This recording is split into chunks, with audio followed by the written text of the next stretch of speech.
প্রিয় দর্শক, আমরা অনেক সময় অতিরিক্ত ঝাল মশলাযুক্ত খাবার খাই এবং আমরা অনেক সময় খুব তাড়াহুড়ো করে খাবার খাই, আর তখন আমাদের পেটের প্রচণ্ড গ্যাসের সমস্যা হয়। পেট ফুলতে থাকে, কোনোভাবেই পেট থেকে সেই গ্যাসটা বের হয় না, আর এদিক ওদিক ব্যথা হতে থাকে এবং আমাদের অস্বস্তিকর একটা পরিস্থিতিতে পড়তে হয়। তো আজকে আমি এই ছোট্ট ভিডিওতে আপনাদেরকে এর একটা সহজ সমাধান বলে দিচ্ছি। আপনাকে কি করতে হবে? আপনাকে 4টা জিনিস জোগাড় করতে হবে: পাতিলেবু, হিং, সন্দক লবণ আর হলো মধু। আপনাকে যেটা করতে হবে, একটা পাতিলেবু কেটে পুরো রসটা বের করে নিন, তার মধ্যে কিছুটা সন্দক লবণ দেবেন, এবার হালকা একটু হিং দেবেন, তারপরে 1 চামচ মধু সেখানে মিশিয়ে এবার তারপরে সেটাতে একটু হালকা গরম জল ঢেলে সেটাকে ভালো করে মিশিয়ে নিন।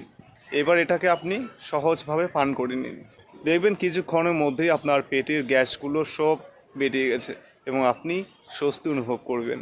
ভিডিওটা ভালো লাগলে লাইক করবেন, আর ভিডিওটাকে যদি শেয়ার করেন তাহলে এই তথ্যগুলো অনেকেই জানতে পারবে। সকলকে অসংখ্য ধন্যবাদ।